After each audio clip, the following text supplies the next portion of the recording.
You're about to die. Not today, maybe not tomorrow, but probably within the next 3 weeks. The odds aren't in your favour, never have been, and right now, standing on this Norwegian beach in the year 985, watching 40 men load a wooden boat that looks far too small for the journey ahead, those odds are getting worse by the minute. Your name doesn't matter. Where you came from doesn't matter. What matters is that somehow, through bad luck or bad choices, or maybe just being in the wrong fjord at the wrong time, you've been recruited onto a Viking expedition heading west across the North Atlantic. Recruited is a generous word. Forced is more accurate. You're going to Greenland, a place you've only heard whispered about in taverns.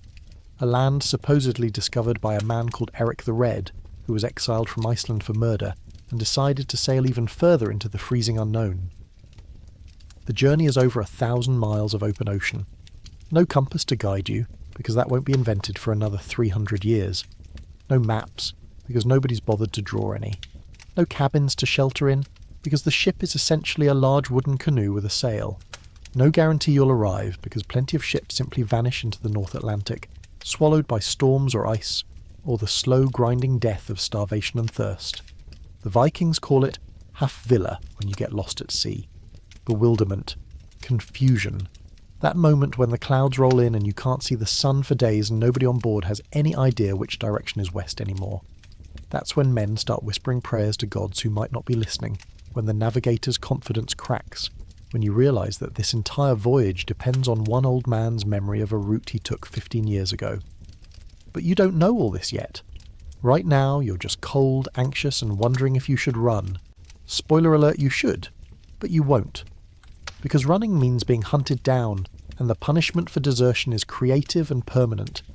So you stay, and you watch the waves, and you try not to think about the fact that statistics aren't in your favour. About 60% of these voyages succeed. 40% don't come back, or they come back with half the crew missing and the survivors too traumatised to talk about what happened out there in the grey. Hey, if you're enjoying this journey into historical misery, go ahead and like the video and subscribe. But only if you genuinely want to spend more time exploring the parts of history your teachers skipped, and drop your city and the current time in the comments. I love seeing who's up late with me, drifting through the past while the present sleeps. Now, dim the lights. Maybe turn on a fan for that soft background hum. Get comfortable, or as comfortable as you can be knowing what's coming. Let's step aboard and see how long you'd last. The ship is smaller than you imagined, about 75 feet long, maybe 20 feet, wide at its widest point, and that's supposed to carry 40 men plus supplies across 1,000 miles of the most dangerous water on Earth. It's called a nar, a cargo vessel, different from the sleek warships you might picture when you think of Vikings. Those dragon-headed longships are for raiding, built for speed and intimidation. This is for hauling goods, which today includes you, whether you like it or not. The construction is actually impressive, if you can appreciate it through your rising panic. Oak planks overlap each other, held together by iron rivets, a technique called clinker building that makes the hull flexible. Flexible is good in theory. Flexible means the ship bends with the waves instead of breaking. In practice, flexible means you'll watch the wooden planks shift and separate as the ocean tries to tear everything apart. And you'll spend a lot of time wondering if flexible has limits. The gaps between the planks are stuffed with tarred wool and animal hair, theoretically making the ship watertight. Theoretically. You'll learn quickly that theory and practice are very different things when you're bailing water in a storm. There's a single mast in the centre, tall and thick, with a massive square sail furled against it. The sail is wool, woven in stripes of red and white, and when it's unfurled it'll catch the wind and drive you forward at maybe 6 to 8 knots in good conditions. The problem is that the wind doesn't always blow from the right direction, which means you'll be rowing. A lot. There are oar positions running down both sides of the ship, benches for 30 to 50 men depending on how cramped everyone's willing to get. Your bed is a wooden chest, not a chest with bedding inside it, the actual chest itself. You'll sit on it when you row, store your meagre belongings inside it, and sleep on top of it when you're too exhausted to care about comfort. There are no cabins, no below-deck quarters, no privacy of any kind. Everything happens in the open. Sleeping, eating, arguing, getting sick, and yes, going to the bathroom, which involves hanging your rear end over the side of the ship while holding onto a rope and praying the ship doesn't lurch at the wrong moment. The bilge, the bottom of the boat, is already sloshing with water. Not because the ship is sinking, though that's always a possibility, but because water constantly seeps through those tarred wool gaps, and because waves splash over the sides. Someone is always bailing. That someone is often going to be you, because you're new and low in the hierarchy, and the worst jobs go to whoever has the least seniority. The dragon head on the prow isn't just for decoration. It's supposed to frighten evil spirits, scare off the supernatural dangers that lurk in the deep. You're not sure if you believe in sea monsters, but you'll believe in anything after 3 weeks in the middle of nowhere, with nothing but water in every direction. Belief becomes flexible when reality gets weird. Your personal space is about 2 feet of bench. That's it. That's your kingdom for the next month. You'll row from that spot, eat from that spot, sleep curled up near that spot, and if you're lucky, you won't go completely insane from the claustrophobia. Some men do. They start pacing, which is difficult on a crowded ship. They start muttering to themselves. They stare at the horizon with an expression that suggests something inside them broke and isn't coming back. The supplies are loaded into the centre of the ship. Barrels of water, dozens of them because dehydration kills faster than hunger. Dried fish, stacked like cordwood, hard as rocks and tasting like salt-preserved misery. Grain, sealed in leather bags that will probably get wet and mouldy within a week. Trade goods, whatever Eric the Red thinks he can sell or barter in Greenland. Weapons, because you never know when you'll need to fight, either other ships or whatever you find waiting in the new land. And your own meagre possessions stuffed into your chest, probably not enough to keep you alive, but sentimental value counts for something. At the stern, the back of the ship, there's a steering oar. Not a rudder, an oar, one massive paddle that the helmsman uses to control direction. One man, one oar, one set of decisions that will determine whether you live or die. The helmsman is usually the captain, or someone the captain trusts absolutely, because steering a ship through North Atlantic swells requires skill, strength, and a level of confidence that borders on delusion. The ship has a shallow draft, meaning it doesn't sit deep in the water. This is brilliant for navigating rivers and landing on beaches. Vikings can basically sail right up onto a shoreline, jump out, and start raiding before anyone realises they're under attack. The downside is that a shallow draft means you catch every wave, every swell, every choppy bit of water that wants to toss the ship around like a toy. Stability is not the Nar's strong suit. Speed and versatility are, but those don't matter much when you're vomiting over the side and wishing you'd never been born. There's no backup plan, no rescue ship following behind, no coast guard to call if things go wrong. This wooden boat, these 40 men, and whatever luck the gods decide to grant, that's all you have. And right now, watching the supplies get loaded, watching the experienced crew move with practiced efficiency, while you stand there like a lost child, you realise something important. The ship is just wood and nails. It's not magical. It's not invincible. It's a fragile human construction about to be tested by nature at its most violent, and you're going to be on it whether you're ready or not. But the ship is just wood. Wood floats, sure, but wood also rots, splits and burns.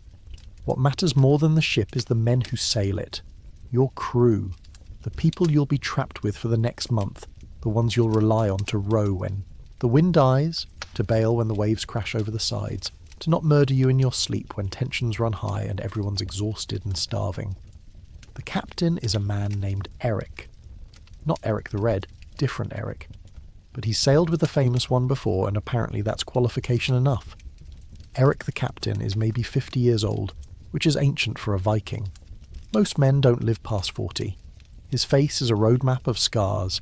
His nose has been broken at least twice, and he's missing 3 teeth that you can see when he barks orders. His eyes are the colour of winter ice, pale blue and utterly devoid of warmth. When he looks at you, it's not with curiosity or kindness. It's assessment. Can you row? Can you fight? Will you survive long enough to be useful? His expression suggests he's already decided the answer is probably not. The navigator is called Bjorn, though whether that's his real name or just what everyone calls him, you're not sure. Vikings aren't big on formal introductions. Bjorn is older than the captain somehow, with a white beard that reaches his chest and eyes that might have been sharp once but are now clouded with age. Half blind, someone whispers. But he knows the route, they say. He's made this crossing 4 times. 4 times. Which means he's either incredibly skilled or incredibly lucky, and you're desperately hoping it's the former. He carries a notched stick, carved with lines and marks that supposedly help him calculate sun angles and determine latitude. You're not convinced it's more than superstition, but then again, you don't have a better system to offer. The crew is a mix of veterans and first-timers. The veterans are easy to spot. They move with confidence, checking the ship's rigging, securing supplies, talking in low voices about wind and weather. They don't make eye contact with the new recruits. Either they don't want to get attached to people who might not survive, or they're just tired of watching newcomers die and having to feel something about it. The first-timers, there are maybe 8 of you, are equally easy to spot. You're the ones standing around looking lost, pale-faced, trying to figure out where you're supposed to be and what you're supposed to be doing. One kid looks about 16, too young for this, eyes wide with terror barely contained. Another man is older, maybe 30, with the build of a farmer and hands that have never held an oar. He's going to suffer. You're all going to suffer, but he's going to suffer more. There's a troublemaker in every crew. This one is called Sven, because of course he is. Sven is drunk already at dawn, swaying slightly as he loads barrels onto the ship. He's loud, aggressive, the type who picks fights because conflict is easier than introspection. The captain tolerates him because apparently Sven is strong and experienced, but you can see the calculation in Eric's eyes. How long until Sven becomes more trouble than he's worth? There's also the religious one. Most Vikings believe in the old gods, Thor and Odin and Freya, but this man, his name might be Ragnar, you're not certain, he believes with an intensity that makes everyone uncomfortable. He's already set up a small shrine on his sea chest, carved figures representing various deities, and he's muttering prayers constantly, not quiet prayers, full volume, beseeching the gods to protect the ship, guide the voyage, smite their enemies. It's unsettling. After a week you'll find it comforting, because at least someone's trying to get divine intervention, even if the gods have shown zero interest in Viking voyages so far. The hierarchy is clear within the first hour. Captain at the top, his word is absolute law. The navigator second, because without him you're all dead. Experienced sailors third, the men who know how to read the weather, handle the sails, row for 12 hours straight without collapsing. Then everyone else. And at the very bottom, the new recruits. You. Your role is simple. Do what you're told. Row when ordered. Bail when ordered. Shut up the rest of the time. There's no democracy at sea. No debate. No voting on decisions. The captain says go, you go. The captain says row faster, you row faster. The captain says that man goes overboard. You watch him sink into the black water, and you don't say a word because speaking up means you're next. Punishment is swift and brutal. Flogging for serious infractions. Abandonment for worse. There are stories, whispered when the captain isn't listening, about crews who threw men overboard during storms to lighten the load, about navigators who were beaten when they got the ship lost, about mutinies that ended with half the crew dead and the other half so traumatized they never spoke of it. You hope these are just stories. You suspect they're not. The language is Norse, but dialects vary wildly depending on where someone grew up. The captain is from Norway. Some crew are from Denmark. A few might be Swedish. The words are similar enough to communicate, different enough to cause confusion. You'll learn quickly that misunderstanding an order can be dangerous. When the captain yells starboard, and you hesitate because you're not sure which side that is, someone will shove you toward the correct oar position hard enough to bruise. That's how you learn, through pain and repetition and the constant threat of being useless. You pair up with another first-timer, a man about your age with a scraggly beard and nervous hands. Neither of you speak for the first hour, just stand there watching the organised chaos of final preparations. Finally he says, "I don't want to die." It's the most honest thing anyone said all morning. You reply, "Me neither." He nods. You nod. There's nothing else to say. You don't exchange names. Names feel dangerous, like getting attached is a mistake you'll regret. But he becomes your person, the one you'll row next to, bail water with, share your meagre rations when things get desperate. Having one ally might be the difference between surviving and giving up. The whispered stories start before you even leave shore. An older sailor, maybe 40, sits on a barrel and tells anyone who'll listen about his first voyage. They left with 53 men, came back with 31. Lost some in a storm, lost some to sickness, lost one to a fight over a woman's name. Of all things, can you believe it? Stabbed each other over a memory. The old sailor laughs when he tells it, but the laugh is hollow. You notice his hands shake when he lights his pipe. Whatever he saw out there, it's still with him. What nobody says out loud is the real statistic. Maybe 6 in 10 voyages succeed. 4 in 10 don't. Those are terrible odds. If you were gambling on anything else with those odds, you'd walk away. But here, you don't have a choice. The ship is loading, the crew is assembling, the tide is turning. And you're going, whether you're ready or not. Launch day arrives with muted fanfare. Vikings don't waste time on ceremony when there's work to be done. Dawn comes cold and grey, the sun a pale disk behind layers of cloud, and the captain decides the conditions are acceptable. Not good, acceptable. The wind is from the east, which is what you want when heading west. The waves are moderate. There's no storm visible on the horizon. That's enough. You go today, or you wait another week hoping for better weather that might never come. You didn't sleep the night before. Lay on the ground near the ship, wrapped in a damp cloak, staring at the stars when they appeared between clouds. You tried to memorize the faces of the people who came to see you off. There weren't many. Your family, if you can still call them that, didn't come. Either they couldn't make the journey, or they'd already said their goodbyes and couldn't bear to watch you leave. Vikings don't do emotional farewells. Sentiment is weakness. But you saw mothers holding children, wives gripping their husbands' arms, fathers staring at sons with expressions that said more than words ever could. They know the odds. Everyone knows the odds. The morning is a blur of activity. Final supplies are loaded, heavy barrels that take 2 men to lift, lashed down in the centre of the ship to keep the weight balanced. Water barrels. So many water barrels, because dehydration is the silent killer on these voyages. Dried cod, stacked in neat piles, each fish hard as driftwood and about as appetizing. Grain in leather sacks, already showing signs of moisture. Woolen blankets, thin and rough, spare rope, tools for repairs, trade goods, bolts of cloth and carved trinkets, and whatever else Eric the Red supposedly wants in his new settlement. And weapons, axes, swords, spears, bows. Vikings never go anywhere unarmed. The families watch from the shore, mostly women, children and older men. The young and strong are on the ship. The ones staying behind have quiet, resigned faces. They've seen this before. The ships leave, some come back, some don't. There are no guarantees, no promises, no assurances that everything will be fine. Because everything might not be fine. There's a widow in the crowd. You notice her because she's standing alone, and you wonder if she's here because her husband left on a ship just like this one and never returned. Maybe she comes to every departure, watching, remembering, wondering if it was weather or waves or something worse that took him. Nobody cries. Vikings don't cry in public, or if they do, they hide it well. But you see a child wave at his father, small hand moving back and forth, and the father waves back once sharp and final before turning away. That's the Viking way. Quick, efficient, don't linger on emotions that serve no purpose. The launching begins at high tide. The ship sits on logs at the water's edge, and when the captain gives the order, everyone pushes. 40 men shoving a heavy wooden vessel across sand and rock, grunting with effort, feet slipping, muscles straining.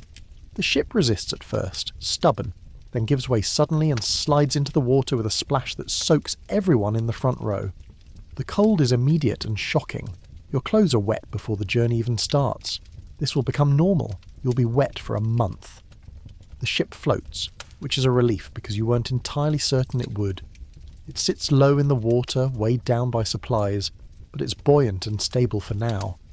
The crew wades into the shallows, climbing aboard one by one, dripping and cursing.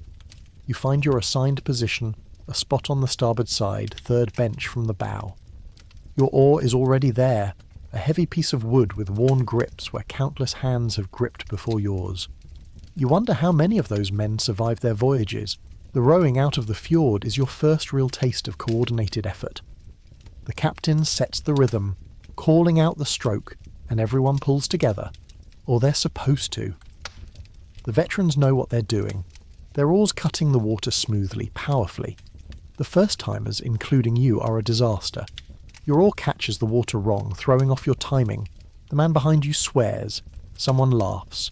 You try again, focus on matching the rhythm. Pull when everyone else pulls, lift when everyone else lifts. It's harder than it looks. Your shoulders burn within minutes. Your hands slip on the wet wood. But gradually, painfully, you find the rhythm. Pull, lift, forward, repeat. Pull, lift, forward, repeat. It's hypnotic and excruciating. Someone starts a rowing song, a deep chant with verses about brave warriors and distant shores. The rhythm helps, gives you something to sink to. The voices echo off the steep cliffs of the fjord, bouncing back at you, creating strange harmonies. It's almost beautiful. Almost enough to make you forget that you're rowing toward open ocean with no idea if you'll ever see this fjord again. The last, sight of Norway is gradual. The mountains don't disappear suddenly, they fade slowly into morning mist. The green slopes turning grey, then blue, then just suggestions of a land on the horizon. You keep rowing because that's what you do, but you can't help glancing back. That's home, or it was. Maybe in a few months you'll be back telling stories about Greenland, showing scars, laughing about how scared you were at the beginning. Maybe you'll never see it again. Maybe 3 weeks from now you'll be at the bottom of the Atlantic, and the people on shore will wait, and eventually they'll stop waiting and just assume you're dead. Because you probably will be. The threshold moment comes when you pass the headland, a final rocky point jutting into the sea. Beyond that, it's open ocean. The waves change immediately. In the protected fjord, they were small, manageable. Out here, they're real waves, 4 feet, 5 feet, rolling swells that make the ship pitch and yaw. Your stomach protests instantly. The up and down motion is nauseating. You try to focus on rowing, on the horizon, on anything except the growing sensation that you're about to vomit. You fail. 20 minutes past the headland, you lean over the side and throw up everything you ate for breakfast. The crew laughs. Not cruelly, just matter-of-factly. Everyone gets seasick. It's a rite of passage. You'll get used to it. Probably. Maybe. Hopefully. The navigator, old Bjorn, stands at the bow with his notched stick, checking the sun's position. He nods to himself, seemingly satisfied, and calls back to the captain. West-northwest, toward the Faroes. The captain adjusts the steering oar slightly. The ship responds sluggishly, turning a few degrees, settling into the new heading. That's it. That's all the course setting you get. An old man with a stick and a memory. You're committed now. No turning back. The shore is gone. The land is gone. And ahead is nothing but water stretching to the edge of the world. Your job is assigned quickly. Bail water and learn the ropes, literally. There's always water in the bilge, always seeping through the tarred wool, always splashing over the sides when a wave hits wrong. You're given a wooden bucket and pointed toward the sloshing mess at your feet. Bail it out. Throw it overboard. Keep the ship from getting too heavy. Simple, endless, mind-numbing work. You bail, and the water comes back. You bail, and the water comes back. You bail, and the water comes back. This will be your life now. The first day is a blur. Rowing, bailing, trying not to be sick, failing, getting sick again, drinking a bit of water from the ration horn, rowing more. Your hands blister within hours. The blisters pop. Raw flesh rubs against rough wood. By evening, your palms are bloody. Nobody offers bandages. You're just supposed to deal with it. Toughen up. Your body will adapt or it won't. That's the Viking medical philosophy in a nutshell. The first night at sea is worse than you imagined. The rowing stops at sunset because navigating in darkness is dangerous. But the ship doesn't stop moving. It rocks constantly, pitching with the swells, creaking and groaning like a living thing. You try to sleep on your sea chest, curling up as small as possible, pulling your damp cloak around you for warmth that never comes. The wood is hard, the wind is cold, salt spray occasionally hits you in the face, and the motion, that endless up and down and side to side, it never stops. Never. Some men sleep through it, snoring loudly, somehow adapted. You don't sleep at all. You just lie there, eyes open, staring at the stars when the clouds clear, wondering if you made a terrible mistake. Knowing you made a terrible mistake, realizing it's too late to do anything about it, By the end of day 1, you've learned something important. This isn't an adventure. Adventures are exciting, voluntary, something you choose. This is survival. Every moment from here on is about making it to the next moment. Don't think about Greenland. That's too far away, too abstract. Think about making it through the next rowing shift. Think about keeping your water ration down. Think about not falling overboard. Small goals, immediate goals, that's how you survive. 1 hour at a time, 1 row at a time, 1 breath at a time. And even then, there are no guarantees.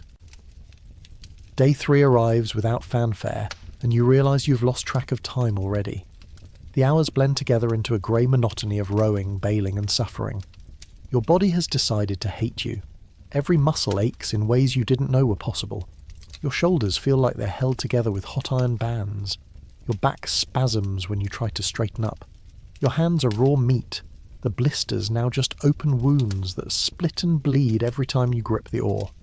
And you're exhausted. Not regular tired. Soul-deep exhaustion where sleep feels impossible, even though you desperately need it. The rowing rotation is brutal. 3 hours on the oars, 3 hours resting, which means bailing water, checking the rigging, or collapsing into a semi-conscious state that isn't quite sleep. Your brain gets foggy. You catch yourself staring at nothing, losing minutes to blank dissociation. Once you forget which side is port and which is starboard, and the man next to you has to physically turn your head to orient you. This level of exhaustion makes you stupid, slow, dangerous to yourself and everyone around you. Your so-called bed situation hasn't improved. The sea chest is still hard wood. Your cloak is still damp, it will never be dry again. Accept this. You drape it over yourself and shiver through the night watches. The ship rocks constantly, sometimes gently, sometimes violently, but always moving. Your body never fully relaxes. You doze off and jerk awake when a wave hits harder than expected. You dream fragmented, disturbing dreams about drowning, and you wake up not entirely sure if they were dreams or premonitions.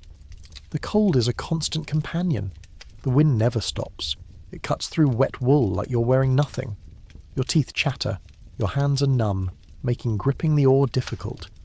Your toes, when you can still feel them, hurt with a deep aching cold. There's no way to get warm, no fire because fire on a wooden ship is suicide, no hot food because cooking requires fire, no dry clothes because everything is soaked with salt water and spray.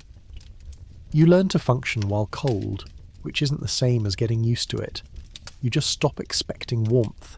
You downgrade your expectations to not freezing to death and count that as a win. The first real meal at sea is a wake-up call to how bad this is going to get. The food situation is charitably dismal. Dinner is dried cod, the kind that's been salted and air-dried until it achieves a consistency somewhere between leather and wood. You're handed a piece about the size of your palm and you stare at it, trying to figure out how you're supposed to eat this. The answer is, very carefully. You have to gnaw on it, like a dog with a particularly stubborn bone, working your teeth into the tough fibres. Your jaw aches from the effort. And the taste. Oh, the taste is overwhelmingly salty with an undercurrent of fish that might have been pleasant weeks ago but is now just aggressive. You chew and chew and chew, and finally you manage to swallow a chunk that scrapes its way down your throat. Water is rationed strictly. 1 horn per man per day. That's maybe a pint, if you're lucky. It's not enough. You're constantly thirsty. Your tongue feels thick. Your lips crack and split. The water itself tastes like the barrel it's stored in, woody and slightly stale. But it's the most precious substance on this ship. You see men eyeing the water barrels with desperate hunger. You understand. You'd kill for an extra drink. Maybe not literally. Maybe. The biscuits, when they're handed out, are somehow worse than the dried fish. These things are basically hardened flour and water, baked until they achieve stone-like density, stored in barrels for who knows how long. They're grey-brown, covered in small holes where weevils have burrowed through. You're supposed to dip them in water to soften them, but your water ration is too precious to waste on soggy bread. So you try to bite directly into the hardtack and nearly break a tooth. The trick you learn from watching the veterans is to suck on it. Hold it in your mouth like a lozenge. Let your saliva slowly break down the exterior until eventually you can chew without risking dental damage. It takes ages. It's humiliating. And yes, there are maggots in some of them. Little white ones that squirm when you crack the biscuit open. The veterans pick them out casually. You stare in horror. Then your stomach growls and you realise you don't have the luxury of being picky. Protein is protein. You close your eyes and eat. The smell is everywhere. It's inescapable. Vomit because everyone's been seasick at some point. Sweat because 40 men rowing in the sun generate a lot of body odour. Fish because the dried cod permeates everything. Salt because the sea spray covers every surface. And underneath it all, a musty, sour smell of unwashed humans living in close quarters with no hygiene standards whatsoever. You think you'll get used to it. You don't. Your nose just stops working properly.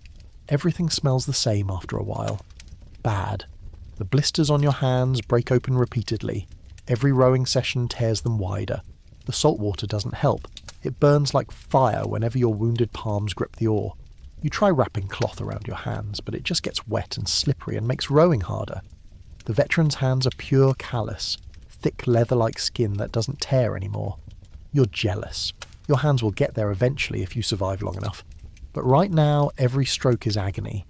You watch blood mix with seawater on the oar handle, and you keep pulling because stopping isn't an option. Your body's changing in ways that can't be good. You're losing weight already, you can tell. Your pants fit looser, your face feels thinner. The combination of hard labour, inadequate food, and constant nausea means you're burning more calories than you're consuming. This math doesn't work out in your favour long term. You see it in the other first-timers too. The kid who looked 16 now looks 12. His face gaunt, eyes too large. The farmer is fading fast, his body not adapted to this level of sustained physical effort. Day 3 brings another new horror: dental problems. One of the crew, a veteran named Thorvald, is groaning and holding his jaw. Someone takes a look and announces the diagnosis with the casualness of someone commenting on the weather. Rotten tooth. Thorvald nods miserably. He knows what this means. There's no dentist on board. The solution is simple and medieval. Grimnir, who apparently serves as the ship's surgeon because he once helped birth a calf, approaches with a pair of tongs that look like they've been used for pulling nails out of wood. Thorvald is given a slug of something alcoholic, stronger than the usual watered beer, and told to bite down on a leather strap. Then Grimnir goes to work. The sound is horrible. Cracking, grating, Thorvald's muffled screaming, blood everywhere, and then it's done.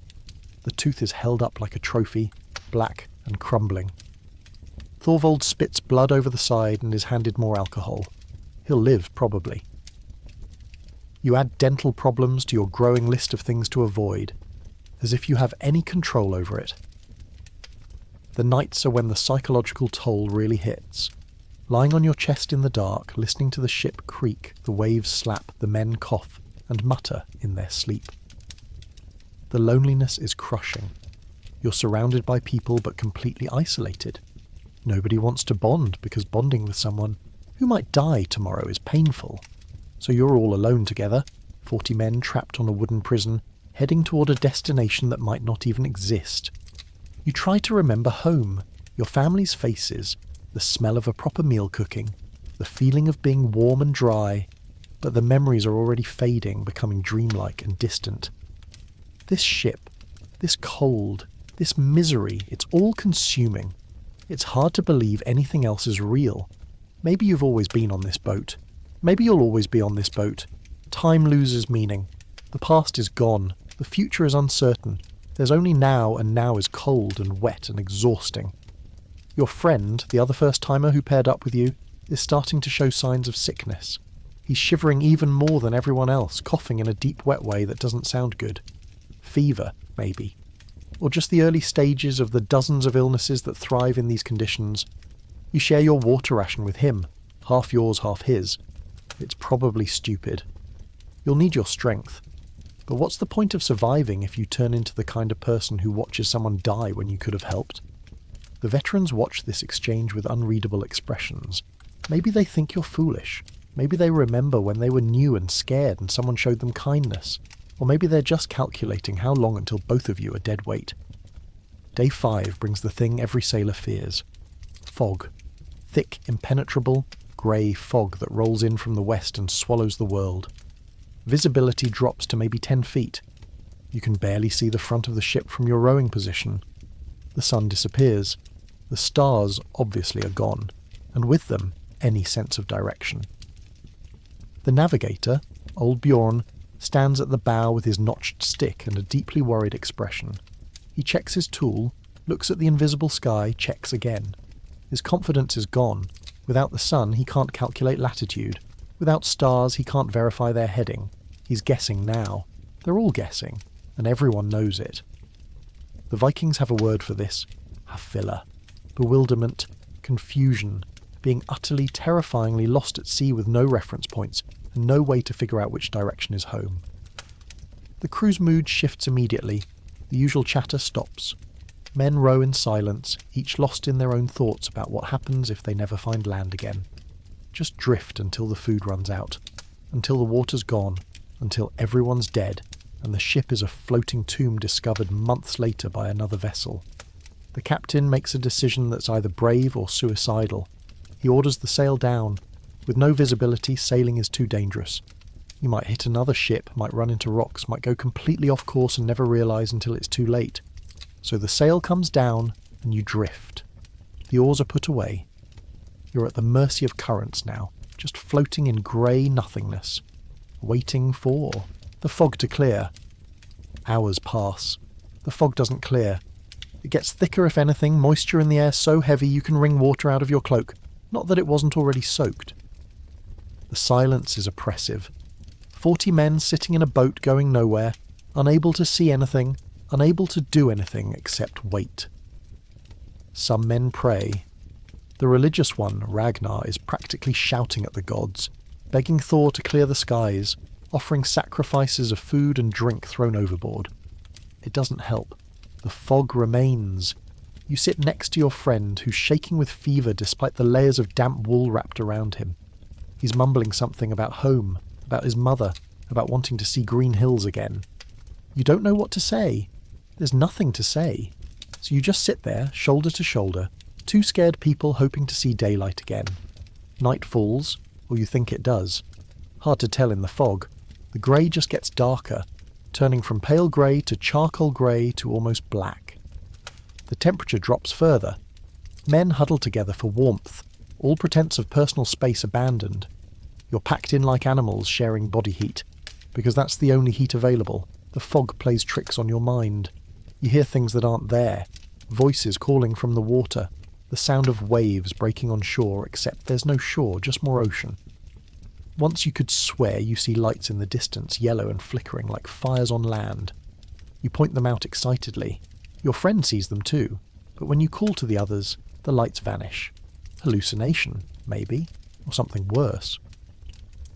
There are stories about ghost ships, about spirits that lure sailors to their deaths. You don't believe in ghosts, or you didn't. Out here in the endless grey, belief becomes flexible. Day 6 comes with no sun, just a slight brightening of the fog from black to grey. You've been drifting for over 24 hours.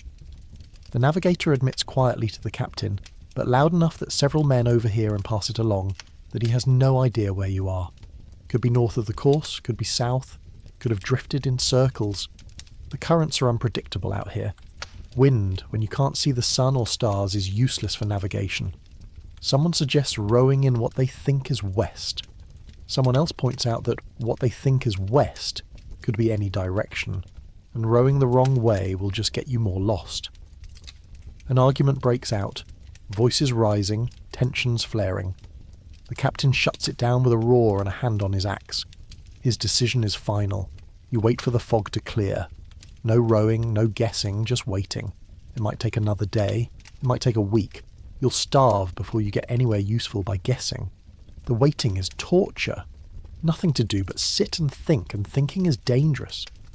You start calculating how much food is left, how long the water will last, what happens when you run out. The math is not comforting. You have maybe 2 weeks of supplies if everyone stays rationed. The journey was supposed to take 3 weeks to the Faroes, then on to Iceland, then Greenland. You're not even a week in. If you're significantly off course, If you've drifted too far north or south, you might miss Iceland entirely. Just sail past it in the fog and end up in empty ocean, drifting until you die. Your friend is getting worse.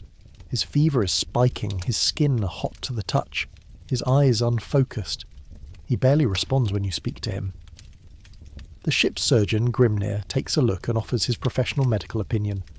He might live, he might not. Very helpful. He gives your friend some watered-down alcohol to bring down the fever, or at least make him not care about it. It doesn't seem to help. You hold his hand, which feels weird and intimate but necessary. If he's going to die, he shouldn't die alone. Finally, on the evening of day 6, the fog begins to lift. Not all at once, just a gradual thinning. You can see farther, maybe 50 feet, then 100. And then, like a curtain being pulled back, the fog disperses and the sky is visible. Clear, brilliant, evening sky with the sun sinking toward the horizon in the west. The actual west. You can figure out direction again. The navigator scrambles to his feet, notched stick in hand, checking the sun's position frantically. He does calculations in his head, muttering numbers and directions. Finally he announces the verdict. We drifted north, maybe 50 miles north. 50 miles. That's 2 days of rowing off course. The crew groans. The captain doesn't hesitate. We row south through the night, correct the heading, then we continue west. And so you row. After drifting for over a day, after thinking you might be lost forever, you row through the night, exhausted men pulling oars in the dark, guided only by stars and the navigator's desperate hope that he's right about the direction. Your friend is still alive by morning, which is more than you expected. Barely conscious, but breathing. You consider this a win. The fog is gone, the sky is clear, and the navigator claims with somewhat restored confidence that you're back on course. West toward the Faroe Islands, the first stopping point. If you make it, you can resupply, rest. Maybe your friend can recover. If you don't, well, you try not to think about that. The hafvilla broke something in the crew's morale. The realization that you can be utterly lost, that all the confidence and skill and experience in the world means nothing when the fog rolls in and the navigator can't see the sky. You're all just floating on luck and hope, and both are in short supply. Day 8 brings a storm. You see it coming from miles away, a wall of dark clouds advancing from the west like an invading army. The sea, which has been rough but manageable, starts to change. The swells get bigger, longer, the ship riding up one side and sliding down the other in a roller coaster motion that makes your stomach drop every time. The captain's orders come fast and sharp. Take down the sail, secure everything, man the oars. The crew explodes into coordinated chaos. The sail is lowered quickly, bunched up and tied to the mast so it won't catch wind and capsize the ship. Everything loose, barrels, ropes, personal belongings, gets lashed down with cord. You're handed an oar and told to row, keep the bow pointed into the waves because if the ship gets caught sideways by a big wave it'll roll over and everyone dies. The first gust hits like a physical blow. Wind so strong it feels solid, pushing against the ship, trying to knock it over. You lean into the oar, pulling with every bit of strength you have left, and it's not enough. The ship is barely responding. The waves are growing exponentially, 6 feet, 8 feet, 10 feet. From the trough between waves, looking up at the next one coming, it's like staring at a moving mountain of water. Dark green-black, topped with white foam, roaring as it approaches. The ship climbs the face of the wave, tilting back at an angle that makes you think you're going to slide off the bench and tumble into the bilge. You crest the top, hang there for a suspended moment where you can see the full scope of the storm, waves stretching to the horizon, and then you plunge down the backside so fast your stomach lurches into your throat. The ship hits the trough with a crash that shudders through every plank, and then immediately you're climbing again. The rain starts. Not droplets, sheets. Horizontal rain driven by wind so hard it stings exposed skin like needles. Visibility drops to nothing. You can barely see the man rowing in front of you. Just a dark shape through the downpour. Water pours into the ship from above and from the sides as waves break over the gunwales. The bilge is filling fast. Everyone not rowing is bailing, frantically scooping water and throwing it overboard, but it's like trying to empty the ocean with a bucket. More water comes in than goes out. You row because stopping means dying. Your muscles burn, your lungs heave, your heart hammers in your chest, like it's trying to escape. The rhythm is gone. It's just desperate pulling, trying to keep the ship oriented correctly into the waves. One wrong angle and a big wave will hit you sideways, and that's it. Game over. Everyone drowning in freezing water. Lightning cracks across the sky, impossibly close. So bright it burns after images into your vision. Thunder follows immediately. A boom so loud you feel it in your bones. The storm is directly overhead. You're in the worst of it. And it's terrifying. Not exciting, not adventurous, just pure survival terror. Every wave could be the one that swamps the ship. Every lightning strike could hit the mast and turn the ship into floating kindling. Every gust of wind could capsize everything. And then someone's gone. You don't see it happen. You're rowing, and there's a scream. And when you look over your shoulder, there's an empty space where someone was standing. Just gone. Swept overboard by a wave, or lost his footing and fell, doesn't matter. The ocean took him, and he's not coming back. No one can even see where he went. It's too dark, too chaotic. The captain doesn't order a rescue because there's nothing to rescue. In these conditions, in water this cold, you have maybe 5 minutes before hypothermia kills you. The man is already dead, or will be soon enough. The crew keeps rowing. What else can you do? The mast cracks. A sound like a tree splitting in a forest, loud enough to hear over the storm. The massive timber running up the centre of the ship, the one holding the sail, has fractured about 2/3 of the way up. It's swaying now, bent at an unnatural angle, held together by just a few inches of wood and sheer stubbornness. If it breaks completely, if the whole mast comes crashing down, it could punch through the hull and sink the ship in minutes. 3 men, absolute mad men, volunteers or forced you're not sure which, climb the mast in the middle of the storm. They're trying to secure it, lashing ropes around the crack, reinforcing it however they can. You watch them sway back and forth as the ship rocks, clinging to wet wood 15 feet above the deck, and you think this is insane. They're going to die. But they don't die. Somehow they manage to get ropes around the broken section, tie it off to other parts of the rigging, create a sort of splint. The mast still groans, still looks ready to snap, but it holds, for now. The sail tears during all this. The wool, already strained by months of use before this voyage even started, splits down the middle with a ripping sound like cloth being torn. Strips of red and white wool flutter in the wind like ghosts, whipping around until someone manages to cut them free before they tangle in the rigging and cause more damage. There goes your sail. You'll have to row everywhere from here on out. The crew's response is muted cursing. Nobody has the energy for proper outrage. Dawn comes eventually. Storms don't last forever, though this one feels like it's trying. The wind lessens gradually. The waves shrink from monstrous to merely large. The rain tapers from deluge to steady drizzle. By mid-morning it's over. The sky is still grey, the sea still rough, but the immediate threat has passed. Everyone's alive. Almost everyone. 1 man lost overboard. The mast damaged but functional. The sail destroyed. Supplies soaked. Morale non-existent. The silence after the storm is eerie. No one speaks.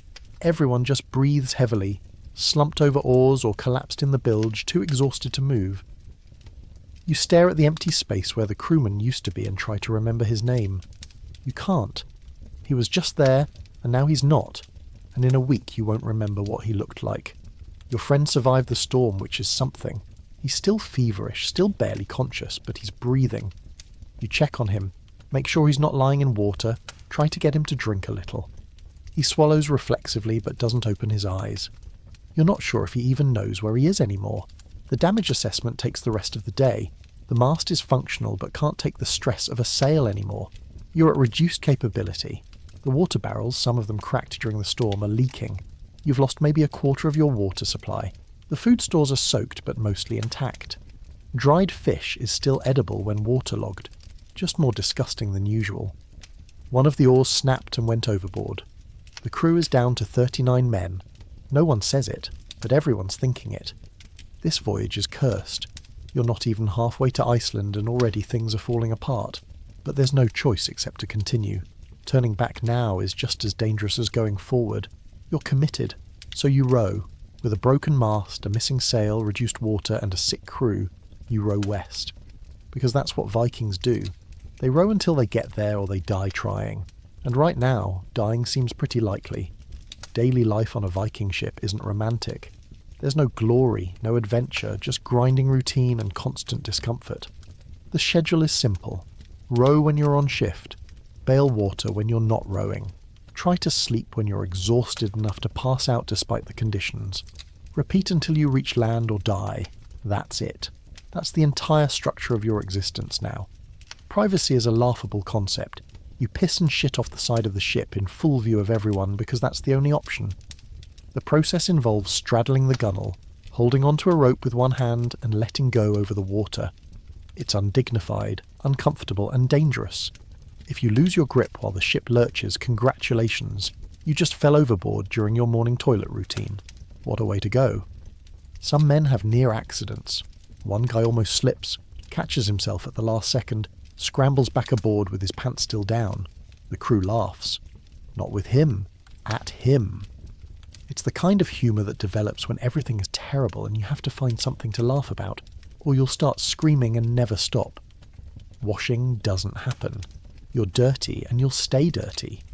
Salt water doesn't clean anything. It just makes you sticky and crusty. Fresh water is too precious to waste on hygiene. So you marinate in your own filth, your clothes stiffening with salt and sweat, your skin developing layers of grime that won't come off. Your hair becomes matted. Your beard, if you have one, turns into a tangled mess. You itch constantly. Lice have taken up residence in your clothing. Little crawling parasites that bite and burrow and multiply. Everyone has them.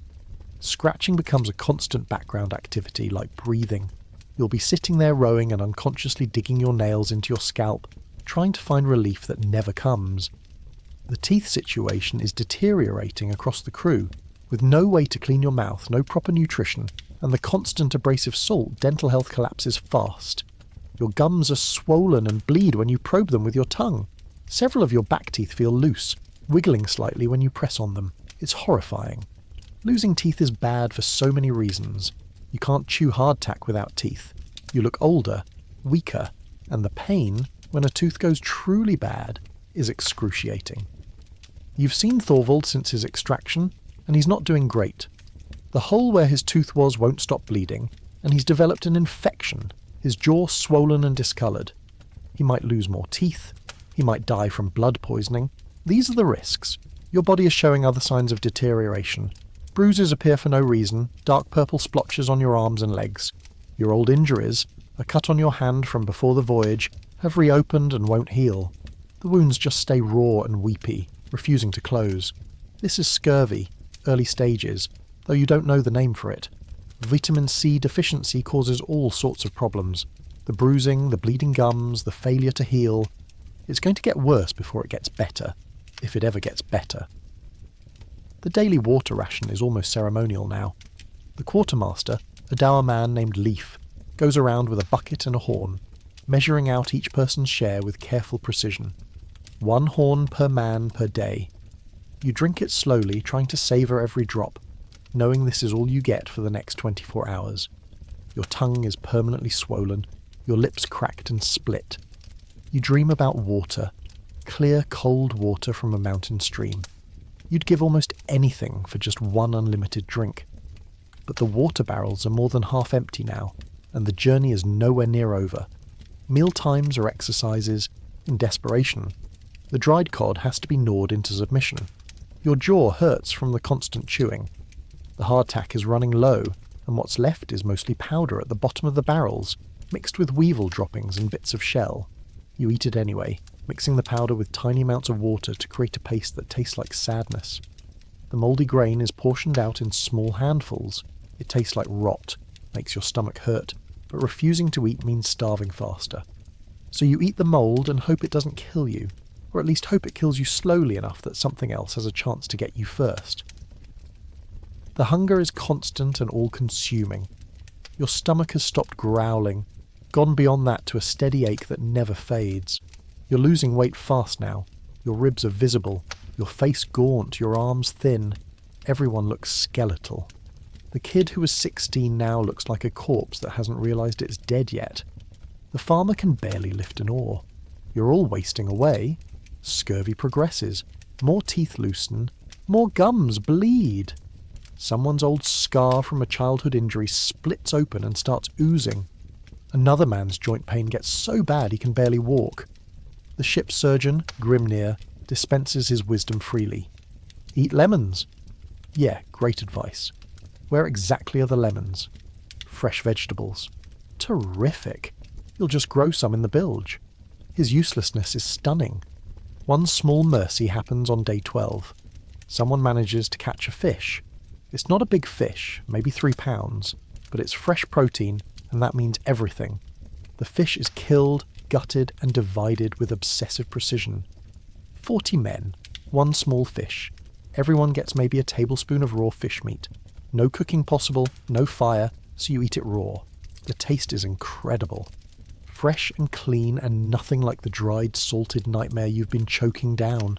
It's gone in seconds, barely enough to register in your stomach, but the psychological boost is enormous. You remember what real food tastes like. You remember that the world contains things other than suffering. The nights are brutal. You lie on your sea chest, which has become slightly less uncomfortable, only because you've gone numb to discomfort. The cold seeps into your bones. The damp wool cloaks provide minimal insulation. Men huddle together for warmth, all modesty abandoned.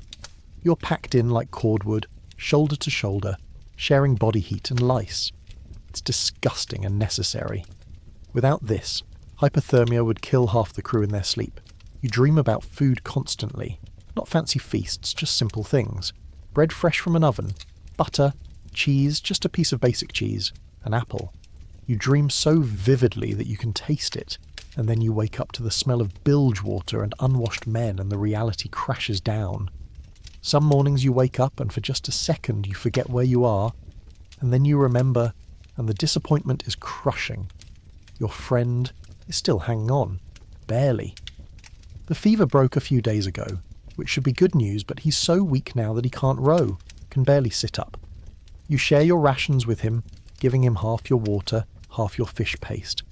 Other crew members notice and comment. Some think you're noble, some think you're stupid. The captain hasn't said anything yet, but there's an unspoken rule forming. If someone can't work, if they become dead weight, they might end up actually dead. Overboard, for the good of everyone else. You don't let your friend out of your sight. If someone's coming for him, they'll have to go through you first. The morale is non-existent. No one talks anymore unless necessary. The rowing chants have stopped. Men row in silence, mechanical movements, faces blank. The veterans look worried, which is worse than if they looked scared. Scared you can deal with.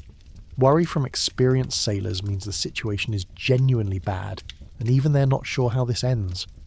One guy, the religious one Ragnar, has ramped up his prayers to the point of hysteria. He's shouting at the sky now, demanding intervention from Odin, from Thor, from Freya, from any god who's listening. He's sacrificed what little food he had, throwing it overboard as an offering. He's cut his palm and bled into the ocean, hoping blood will appease whatever supernatural forces control the weather. It doesn't help. The gods, if they exist, are not interested in this particular ship's survival. The smell has reached biblical levels. Everyone has stopped noticing it. Noses burned out, smell receptors just giving up. If you could somehow step away and come back, you'd be knocked over by the stench. But you're in it, part of it, and you'll carry this smell with you for the rest of your life. Assuming you have a rest of your life, which is looking increasingly unlikely. Day 15 arrives with no fanfare. You're still alive, which is mildly surprising. Your friend is still alive, which is shocking. The ship is still afloat, which is miraculous. But you're running out of everything. Water is critically low. Food is nearly gone. Strength is a memory. And land is nowhere in sight. Just ocean, endless ocean, stretching in every direction. The navigator swears you're close to the Faroe Islands. He's seen certain seabirds that only nest in the Faroes, so land must be near. Maybe today, maybe tomorrow. The crew wants to believe him. You want to believe him. But you've been wanting to believe for 2 weeks now, and the ocean just keeps going. What if he's wrong? What if the birds were lost too? What if you sail past the Faroes in the night and never realise it? These are the thoughts that eat at you when you're too tired to sleep, when all you can do is stare at the stars and wonder if this is where your story ends. On a rotting ship in the middle of nowhere, surrounded by dying men, slowly starving to death while the indifferent ocean rocks you like a cruel lullaby. Tomorrow, you'll wake up and do it all again. Row, bail, survive. One more day, that's all you can think about. One more day. String enough of those together, and maybe you reach land. Maybe you don't. But thinking beyond tomorrow is too much. The future is a luxury for people who aren't currently dying. You're focused on the now, and right now you're cold, hungry, exhausted, and desperately hoping that the navigator knows what he's talking about. Because if he doesn't, you're all going to die out here, and the ocean will keep your bodies forever. The cold is killing you slowly. That's not metaphorical, it's medical fact. Chronic hypothermia, the kind where your core body temperature drops just a few degrees but stays dropped for weeks, does terrible things to a human body. And out here, staying warm is impossible. The temperature hovers in the 40s Fahrenheit, maybe high 30s on bad nights. Not cold enough to instantly freeze you, but cold enough to slowly drain the life away. Add constant wind, wet clothing, no heat source, and you have a recipe for slow-motion disaster. Wet wool, which is your only clothing, is barely better than being naked. When wool gets soaked with salt water, it loses most of its insulating properties. It's heavy, clingy, and cold against your skin. You take it off, but being naked in this wind would kill you faster, so you wear the wet wool and shiver, and try to generate enough body heat through movement to not die. It's a losing battle. Your core temperature has probably dropped to 95 degrees Fahrenheit, instead of the normal 98.6. That 3-degree difference is the difference between functional and dangerously impaired. The wind chill is brutal. The ship moves at 6 knots when you're rowing, which creates a constant breeze even when the air is calm. That breeze cuts through wet clothing like it's not there. Your fingers go numb within minutes of starting a rowing shift. Your toes, you haven't felt those in days. You wiggle them occasionally just to check if they still work, and sometimes they respond, sometimes they don't. Frostbite is a real concern. Losing fingers or toes to cold necrosis would be catastrophic. You need those for rowing, for basic tasks, for survival. The shivering is constant. Your body's automatic response to cold is to shiver, to generate heat through rapid muscle contractions. It works, sort of, but it's exhausting. Shivering burns calories, and you don't have calories to spare. So your body is caught in a terrible loop. Cold makes you shiver. Shivering burns energy. You don't have enough food to replace that energy, so you get weaker, and being weaker makes you colder. Round and round, spiralling down. The veterans have tricks for managing the cold. They keep one set of clothes in their sea chest, theoretically dry, though nothing stays truly dry out here. They change into the dry clothes to sleep, then back into the wet clothes for rowing. It helps marginally. They also keep moving as much as possible. Even when off duty, they're doing something. Checking rigging, organising supplies, bailing water. Movement generates heat. Sitting still means freezing. You learn these tricks slowly, copying what you see. But you're already behind. You didn't plan ahead. Your chest contains wet clothes and wetter clothes. There's no dry option. So you're just cold all the time, and your body is adapting by shutting down non-essential functions. Your hands and feet are sacrificed first, the body pulling blood inward to protect core organs. That's why your extremities are numb. Your body has decided they're expendable. The worst is night watch. Standing still on the deck, scanning the horizon for threats, unable to move around to generate heat. The temperature drops further at night. Your teeth chatter so hard you worry about cracking them. Your whole body shakes. Once you catch yourself slurring your words when you report to the captain, a sign of cognitive impairment from cold. He looks at you with an expression that's almost pitying, then tells you to row for 5 minutes to warm up. You row, and it helps, but the moment you stop, you're cold again. Your friend, the sick one, stopped shivering 2 days ago. This is not good. Shivering is stage 1 hypothermia, your body's attempt to warm itself. When you stop shivering, that's stage 2. It means your body is failing, can't generate the muscle contractions anymore, is just giving up. His skin is pale, almost blue in the lips. His thinking is confused. He talks about things that aren't happening, sees people who aren't there. You bundle him in every spare piece of cloth you can find, make him row even though he can barely hold an oar, because movement might save him. He rows mechanically, eyes unfocused, and you stay next to him ready to catch him if he collapses. Next morning he's still alive, which surprises everyone, including probably him. The physical exertion forced his body to generate heat, and combined with the bundling it was just barely enough to keep him this side of dead. He's not okay, not even close, but he's breathing, and that's something. The cumulative effect of weeks of cold is showing in everyone. Reaction times are slower, thinking is foggy. Men make stupid mistakes, like dropping an oar or forgetting which direction they're supposed to turn. This is mild hypothermia affecting brain function. Your core temperature doesn't have to drop much to impact cognition, and when everyone's been cold for weeks, everyone's a little bit impaired. The historical reality is that cold killed as many Vikings as storms or violence. You could survive the voyages' dangers and still die of exposure in the final days. Ships would arrive with frozen corpses still at their rowing positions, men who just stopped producing enough body heat and slipped away. Sometimes in the spring, fishermen would find empty Viking ships drifting with the current, the crew gone or dead, below decks, victims of the cold. You understand this now. You understand that cold isn't dramatic, it doesn't announce itself, it just slowly, quietly, inevitably drains you. And you're running out of warmth. Your body's reserves are almost gone. You're at the point where if something doesn't change soon, if you don't reach land where you can build a fire, get dry, eat real food, you're going to join the statistics. Just another body lost to the North Atlantic. Another name nobody will remember. Tonight you huddle with your friend and several others, packed together like animals, sharing the tiny amount of body heat you collectively generate. It's not enough. It's never enough.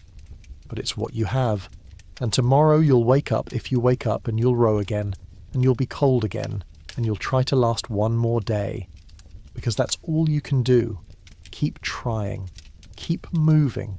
Keep hoping that warmth exists somewhere ahead of you, that this cold hell has an ending, that you won't die before you see land again.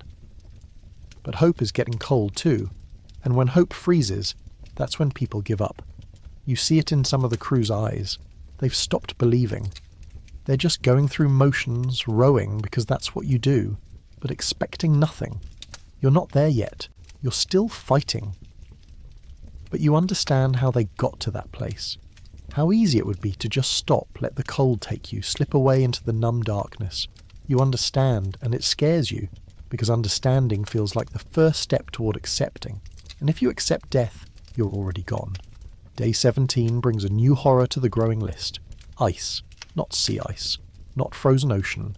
But icebergs. Massive chunks of glacial ice that have carved off Greenland or Iceland, floating south on currents, travelling thousands of miles from their origin, and you're about to sail through a field of them. The first sighting comes at dawn. A mountain on the horizon. Except mountains don't float, and this one is definitely floating. Pure white, touched with blue, towering maybe 200 feet above the water. Beautiful in a terrifying way. The crew goes quiet. Everyone knows what icebergs mean. Danger, cold, death. The same things you've been dealing with, but concentrated and made solid. The scale is incomprehensible. What you see above water is only 10% of the berg's total mass. The other 90% lurks below the surface, a massive underwater mountain that could crush your wooden ship like an insect. One collision, just one, and the oak planks that have survived storms and waves will split like kindling.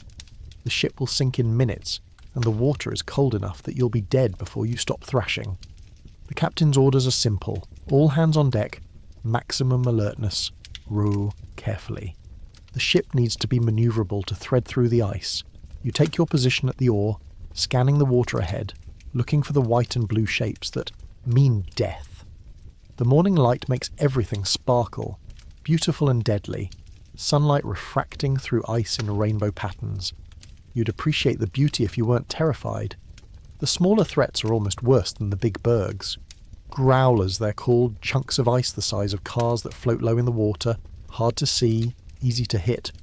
One growler could hole your hull below the waterline and you'd sink before anyone realised what happened. And bergy bits, house-sized pieces that bob just at the surface. The watchmen at the bow are calling out sightings constantly. Port side, 20 feet. Starboard, 30. The helmsman adjusts, the crew rows in response, and the ship weaves through the frozen obstacle course. The cold radiating off the icebergs is palpable. When you pass within 100 feet of a big berg, the temperature drops noticeably. The air itself feels different, crisp and sharp, carrying the ancient cold of glaciers that formed thousands of years ago. Your breath becomes visible, little clouds of vapour. The rigging starts to frost over. This is bad. If the ship gets coated in ice, the added weight could make it unstable. Men are assigned to knock ice off the ropes and rails, using whatever they can find to break up the forming frost. Night falls, and night watch becomes a nightmare. The icebergs are visible as darker shapes against the starlight, but the growlers and bergy bits disappear completely. You rely on sound now, listening for the creak and crack of ice, the splash when a piece rolls over, the hiss of water around frozen edges. 4 men are stationed at the bow, eyes straining, ears alert, calling out anything suspicious. Something ahead, can't tell what. The ship slows. Everyone rows backward slightly, holding position, and you wait for eyes to adjust enough to identify the dark mass ahead. Ice or shadow, life or death. You pass within 10 feet of a berg that suddenly looms out of darkness, appearing like a ghost. The cold rolling off it takes your breath away. The ship scrapes against a small piece of floating ice, a grinding sound that makes everyone's heart stop. But the oak holds. The flexibility that scared you in storms saves you here. The hull gives slightly. The ice slides past and you're through. Everyone exhales. The beauty is undeniable, even through the fear. The ice glows softly in the moonlight, blue-white and ethereal. Inside a dense ice field, surrounded on all sides by frozen sculptures, it feels like sailing through an alien landscape. Towering spires, arches, caves carved by waves. One berg has an opening through the middle, a tunnel you could theoretically sail through, except that would be suicidal. The ice creaks and groans, sometimes with loud cracks like gunshots. Chunks carve off and splash into the water, sending ripples and small waves toward your ship. You row, with an oar extended, using it as a pole to push away from ice when you get too close. The physical effort is immense. Ice is heavy and doesn't care about your exhaustion. You shove with all your strength and the growler barely moves, then finally drifts aside. Your muscles scream. Your hands, already raw, bleed again from gripping the oar, but stopping is not an option. Stop pushing and the ice closes in. The current through the ice field is tricky. The bergs drift with deep currents, following underwater patterns you can't see or predict. The ship is pushed by surface currents and wind. Sometimes you're moving in opposite directions from the ice, which is good, creates space. Sometimes you're moving together, and the ice closes in around you like a slow trap. The navigator is constantly checking, adjusting, calling for rowing changes. Harder port side, ease starboard. You row unevenly, turning the ship, dodging, weaving. Day 18 of the voyage, 30 hours into the ice field, something terrible happens. A berg about 100 feet from the ship suddenly rolls over. You hear it first, a deep rumbling groan. Then the berg, which was stable and peaceful, decides to flip. Maybe its underwater bulk melted unevenly. Maybe the weight distribution shifted. Doesn't matter. What matters is that several thousand tons of ice rolls over in about 10 seconds, creating a wave.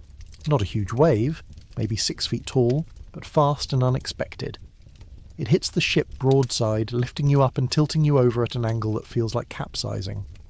Water pours over the gunwales, flooding the bilge instantly. Men on the high side slide toward the low side, colliding with each other. An oar goes overboard. Someone almost follows it, but catches himself on the mast ropes. The ship rights itself slowly, rocking back, heavy with water. Everyone bails.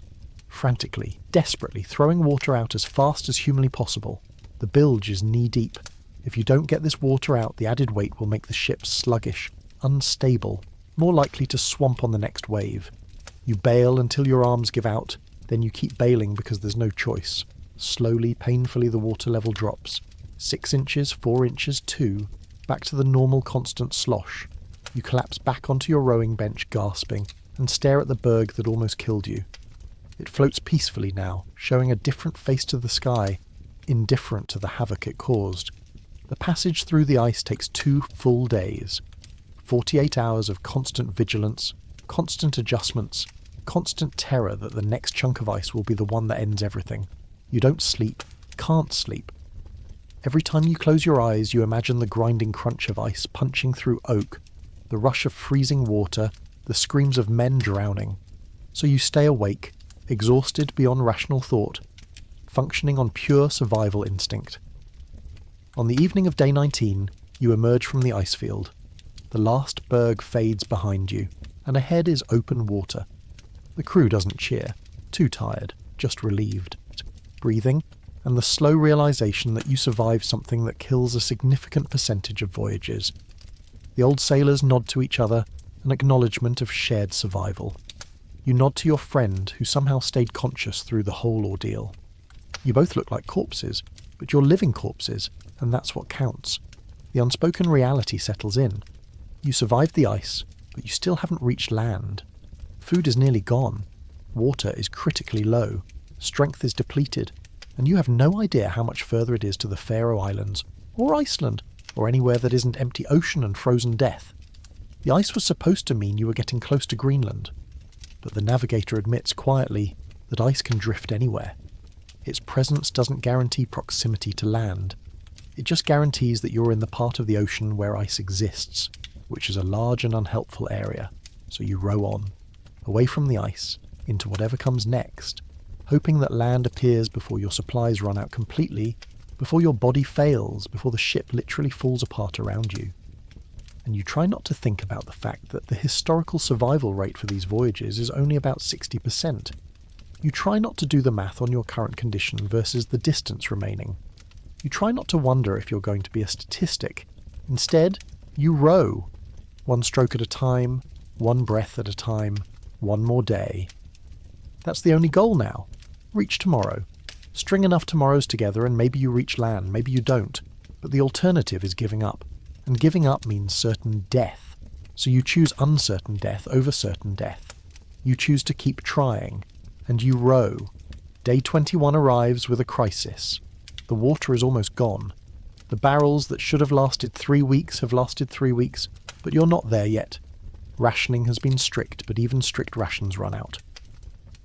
The quartermaster, Leif, makes an announcement. Half rations starting immediately. That means half a horn per person per day instead of a full horn. That's maybe half a pint of water over 24 hours. It's not enough. You need 3 times that just to maintain basic function. But it's what you have, so it's what you get. The thirst is worse than the hunger. Hunger you can ignore for a while. Your stomach stops growling after a few days and just becomes a dull ache you learn to tune out. But thirst doesn't fade. Thirst gets louder. Your mouth feels like it's full of sand. Your tongue is swollen, sticking to the roof of your mouth. Your lips are cracked so badly they bleed. Swallowing is painful, and the craving for water becomes obsessive. You think about it constantly. You dream about springs, rivers, rain. You wake up from dreams of drinking and the disappointment is devastating. The water that remains is questionable. It's been sitting in wooden barrels for 3 weeks, developing a slimy green algae coating. It tastes horrible, like wood and rot and something biological that shouldn't be consumed. Some men are getting sick from it, dysentery probably, which makes the dehydration worse. You drink your half-horn slowly, trying to make it last, letting each tiny sip sit in your mouth before swallowing. It's disgusting, but precious. This is all you have to sustain you for the next day. The hunger has progressed beyond uncomfortable to genuinely dangerous. You're starving in the medical sense. Your body is consuming itself. Muscle tissue is being broken down for energy. Your immune system is failing. Your thinking is impaired, foggy, slow. You make mistakes constantly. Once you forget which hand you're supposed to use for an oar. Just blank on basic coordination because your brain isn't getting enough glucose to function. The food situation is dire. The dried fish is gone. Completely gone. The last of the hardtack was distributed yesterday. Crumbs swept from the bottom of barrels and divided among 40 men. Everyone got maybe a tablespoon of flour dust mixed with insect parts. The grain is mouldy and mostly consumed. There might be 2 days of food left if you stretch it. After that, nothing. Fishing attempts have failed. The crew throws lines over the side constantly, hoping for a miracle fish like the one on day 12. Nothing bites. Either the fish aren't here, or your luck is gone, or the gods have decided you don't deserve another miracle. Men start eyeing the leather straps that hold the ship together, wondering if leather is edible. It is, technically, if you boil it long enough, but cutting the ship apart to eat it seems counterproductive. The scurvy is advanced now. Your gums are so swollen you can barely close your mouth. 3 of your back teeth have fallen out, just dropped out with bits of gum tissue attached. The holes bleed constantly, giving you a perpetual taste of blood. Your joints ache, deep bone pain in your knees and hips. You can barely walk. Each step is agony. Old scars have reopened. A cut on your arm from 2 years ago, fully healed for years, just split open and started bleeding. It won't stop bleeding. Your blood isn't clotting properly. This is what scurvy does. It's how you know you're in serious trouble. Other crew members are worse. One man's legs have turned black below the knees, the flesh literally necrotic from advanced scurvy and probably gangrene. He can't stand. He just lies in the bilge, waiting to die. The ship's surgeon looks at him once and walks away. Nothing to be done. The man's body is shutting down. He'll be dead in days, maybe hours. Your friend is still alive, which continues to surprise everyone. He's past the fever, past the acute illness, but he's so weak he's almost transparent. You can see veins under his skin, every bone in his body visible through the wasted flesh. He can't row anymore, can barely sit up. You share what little you have with him, even though it means you're starving faster. Other crew members have stopped complaining about this. They've either accepted your decision or they've stopped caring. Most people are too focused on their own survival to worry about someone else's. One guy tries to drink seawater. He's so thirsty, so desperate, that he leans over the side and scoops up a handful of ocean and drinks it.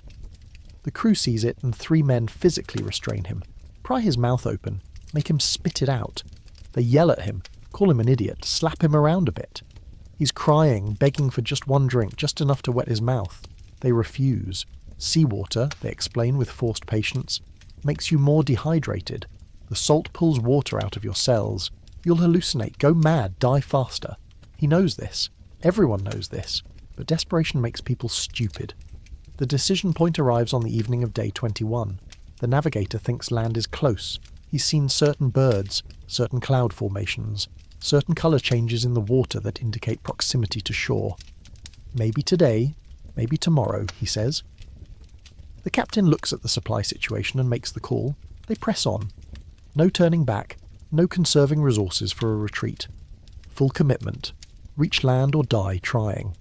The alternative, trying to limp back to Norway with no food and no water, would be guaranteed death. At least this way there's a chance. The waiting is psychological torture. Every hour you scan the horizon desperately, looking for the dark line that means land. You see it dozens of times, phantom shores that turn out to be clouds, or your imagination or desperation manifesting as hallucination. Each time hope rises and crashes, until you stop trusting your eyes. Let someone else spot land.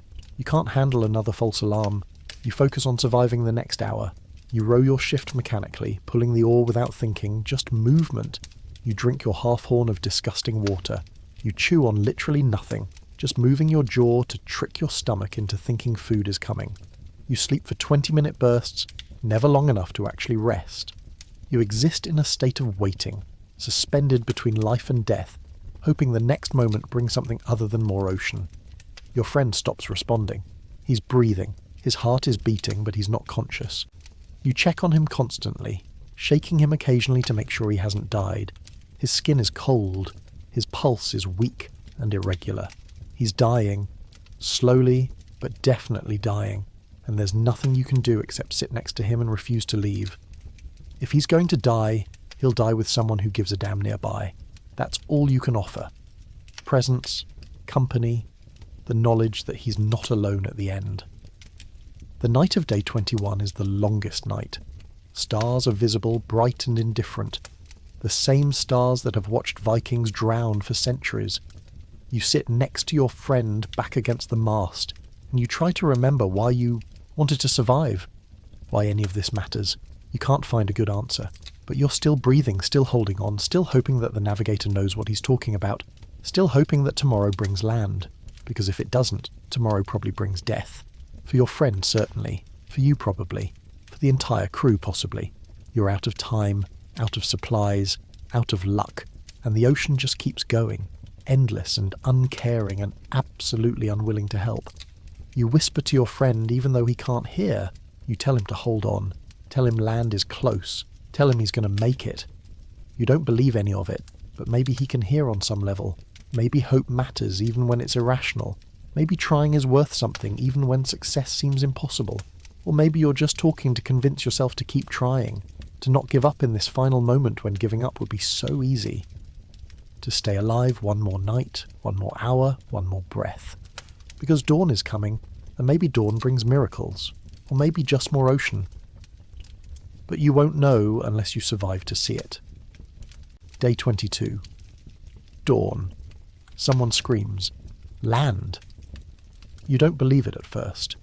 Too many false alarms, too much desperation manifesting as hallucination. But others are shouting now, pointing west, and you drag yourself to your feet, stumble to the rail and look. There on the horizon, unmistakable in the morning light, dark and solid and definitely not a cloud. Land. Mountains. The impossible green of vegetation. Real, actual, honest-to-God's land. The crew erupts. Men are crying, laughing, praying, hugging each other. The religious one, Ragnar, drops to his knees and shouts thanks to every deity he can name. The captain is grinning. The first real smile you've seen from him.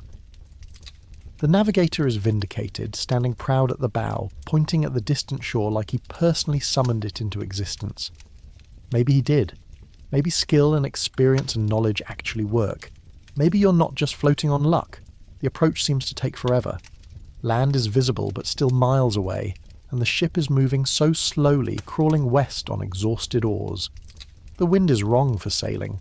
Not that you have a functional sail, anyway. So you row. Every man who can lift an oar is rowing. Even the sick, even the starving. This is the last push. You row through pain, through exhaustion, through everything. Because land is right there, and you're not going to die this close to salvation. The mountains grow larger.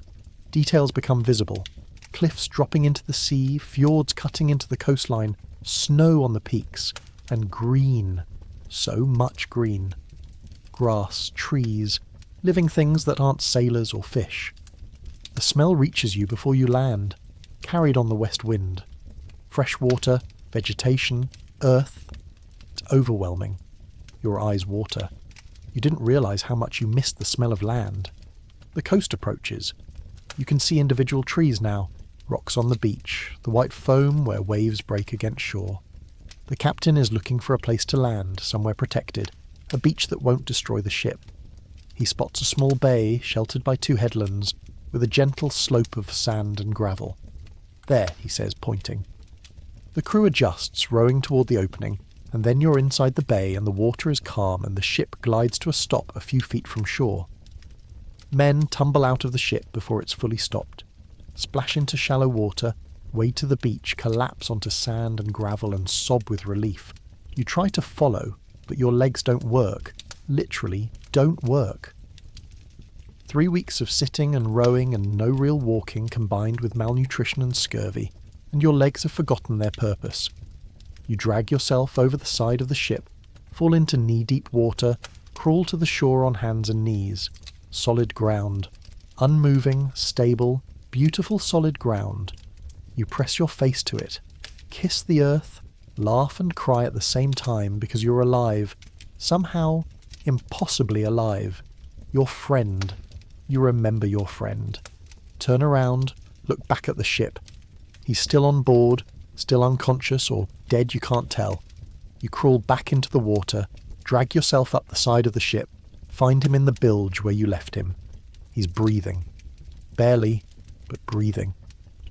You pull him up, get other men to help, and together you carry him to shore, lay him on the sand. His eyes flutter open for just a second, unfocused, then close again. But he's alive.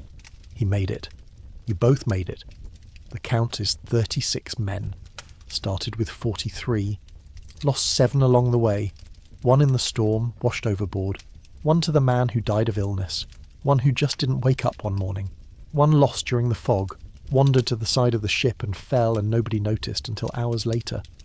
3 more to various combinations of injury, illness and despair. 36 survivors. That's actually good odds for a Viking voyage. Historical average would be more like 30-25. You got lucky, if you can call this luck. If you can call losing 7 friends and nearly dying yourself lucky. The first thing everyone does is drink. Find fresh water. There's a stream running down from the hills into the bay, crystal clear, and you descend on it like animals. Stick your whole face in, gulp and slurp and drink until your stomach hurts. Then drink more. The water tastes like heaven. Cool, sweet, no algae, no barrel taste. Just pure water. You drink until you're sick, throw up, drink more.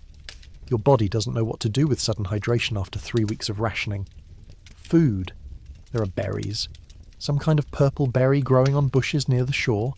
You don't know if they're poisonous, you don't care, you shove them in your mouth by the handful. They're tart and sweet and incredible.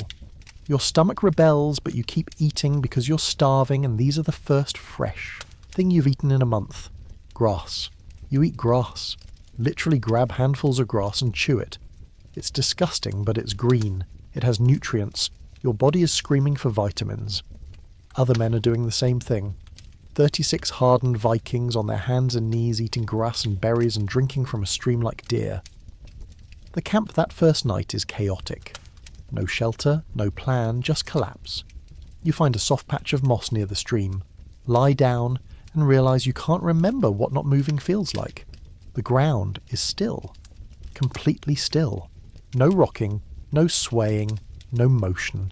It's disorienting. Your inner ear keeps expecting the world to move and it doesn't. You close your eyes and the vertigo hits, the sensation that you're still on the ship, still rocking. This will take days to fade. Sea legs are real, land legs take time to re-establish. Your body starts to process everything. The fear, the exhaustion, the near death. You shake, can't stop shaking. Not from cold, from adrenaline dump and shock. You survived what shouldn't have been survivable. The reality of how close you came to dying, not once, but dozens of times, hits you all at once. You curl up and just let it happen. Let yourself feel it. Because you're on land now. You're safe. Or safer. There are still 1,000 ways to die in medieval Greenland or Iceland or wherever you landed, but at least you're not on a boat. Your friend regains consciousness around sunset. Opens his eyes, looks around confused, and croaks out one word. Land? You nod. Land. He cries, proper sobbing, the kind that racks your whole body. You let him. Hold his hand while he processes that he's alive, that it's over, that he survived. When he's done crying, he asks for water. You bring him water from the stream. He drinks a little, coughs, drinks more. Then he asks for food. You bring him berries. He eats one, pauses, eats another. By the 3rd berry he's smiling. Barely, weakly, but smiling. He's going to live.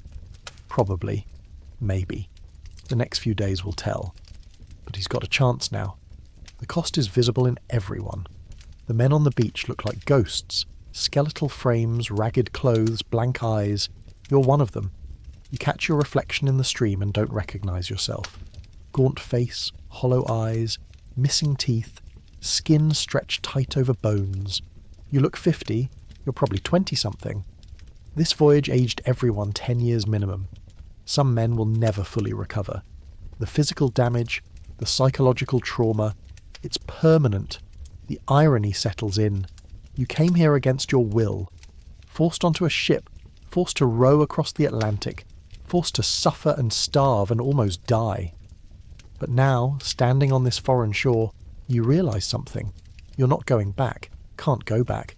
The return voyage would be just as bad as the one you survived, maybe worse since the ship is damaged and the crew is broken.